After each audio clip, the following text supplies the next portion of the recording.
Hola, buenos días. Yo soy la profesora Carolina Urbanek. En el día de hoy vamos a dar el tema célula y vamos a hablar también de la membrana plasmática.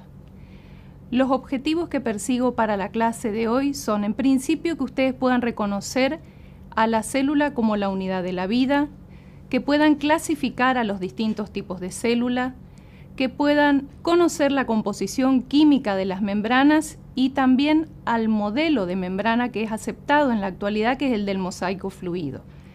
Que puedan también caracterizar las funciones de las membranas y conocer la estructura y la función de los diferentes componentes nucleocitoplasmáticos de las células eucariotas.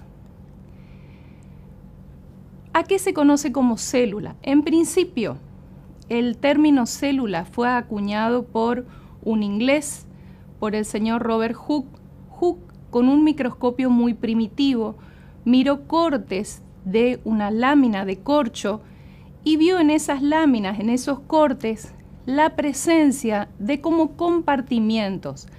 Como le pareció que esos compartimientos eran similares o parecidos a las habitaciones que usaban los monjes de los monasterios, los llamó célula. Célula viene del latín célula, que significa habitación o habitación pequeña o recámara. En la actualidad se considera que la célula es la menor porción de materia viva que cumple con las funciones vitales, es decir, es la unidad estructural y funcional de todos los seres vivos. Para la biología molecular, la célula es la mínima organización supramolecular que cumple con todas las características de los seres vivos, es decir, va a intercambiar sustancias y energías con el medio externo. Tiene un medio interno relativamente estable, reacciona a estímulos, se autorregula, tiende a la autoconservación, se reproduce y evoluciona. Ahora, hay una serie de postulados, ¿sí?, con respecto a las células. En principio, el primer postulado dice que todos los organismos vivos están formados por células, por una o por más células. El segundo postulado dice que todas las reacciones químicas, es decir, todos los procesos, tanto aquellos que se encargan de la liberación de energía como aquellos procesos químicos que llevan a la síntesis de moléculas, van a desarrollarse, van a suceder en el interior de las células. El otro postulado dice que las células solamente van a poder originarse a partir de otras células, y el último postulado dice que las células contienen la información hereditaria de aquellos organismos de los cuales forman parte, y esa información va a pasar de células que pasan a llamarse progenitoras a sus células hijas. Ahora bien, en clases subsiguientes nosotros vamos a ver, y en esta misma clase más adelante, vamos a ver que en realidad hay diferentes tipos celulares. Lo interesante es que a pesar de haber diferentes tipos celulares, todas las células comparten componentes que les son comunes. Uno de los componentes es la membrana plasmática, es decir, todas las células van a tener que tener una estructura que las separe del medio ambiente circundante y le mantenga cierta estabilidad interna, cierta estabilidad bioquímica al interior de esa célula.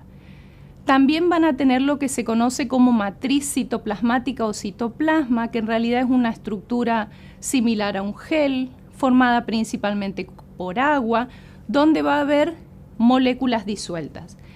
Y lo otro que van a tener todas las células es material genético. Ese material genético va a ser el ADN o ácido desoxirribonucleico.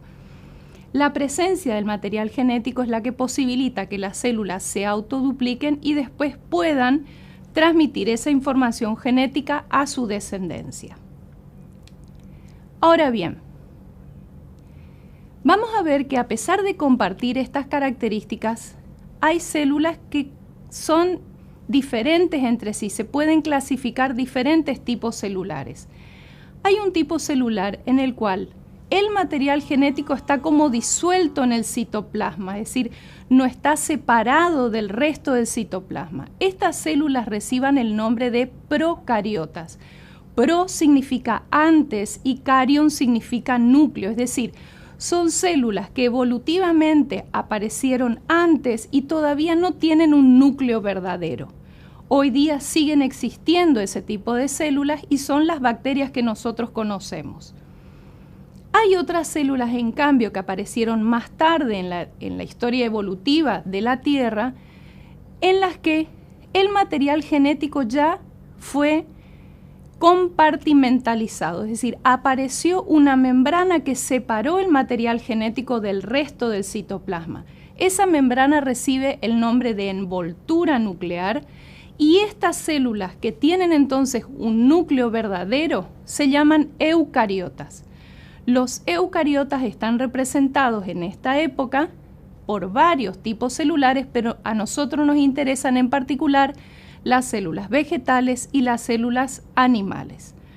Es interesante destacar que, a pesar de que la diferencia fundamental es la presencia o la ausencia de la envoltura nuclear, estas células también tienen otras diferencias, como ser el tamaño, el modo en el que se dividen, la presencia o la ausencia de organelas en su citoplasma. A nosotros en particular nos van a interesar las células eucariotas y dentro de las células eucariotas las animales, porque nosotros como humanos pertenecemos al reino animal. Vamos a hablar entonces ahora de las células eucariotas y de las células eucariotas animales. Pero antes de comenzar yo les quiero proponer hacer una analogía entre el cuerpo humano y una ciudad.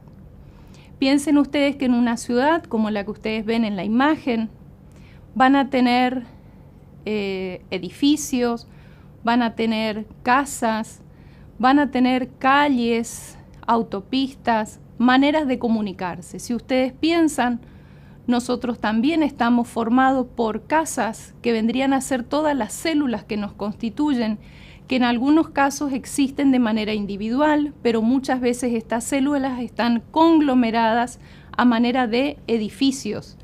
Y también dentro de nuestro organismo, de manera similar a lo que sucede en una ciudad, tenemos vías de comunicación para que la información llegue a las distintas partes del organismo y que podamos funcionar como un todo. Con respecto a esto, es importante tener en cuenta que, al igual que una casa o un edificio de departamentos que tienen un techo, paredes, piso que los identifican y los separan del resto, nuestras células también tienen que tener una estructura que las diferencie del medio extracelular y que también las separe de las otras células. Esa estructura es la membrana y específicamente la membrana plasmática. Ahora, ¿cómo está constituida una membrana plasmática? En principio tenemos que decir que está constituida por fosfolípidos, está constituida por proteínas, está constituida por colesterol y también vamos a encontrar carbohidratos en esa membrana plasmática.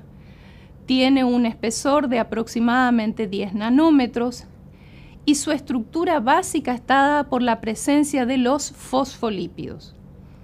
Los fosfolípidos son moléculas que tienen un extremo, lo que se llama la cabeza del fosfolípido, que es hidrófilo o que ama el agua, y tienen otro extremo, que son las cadenas hidrofílicas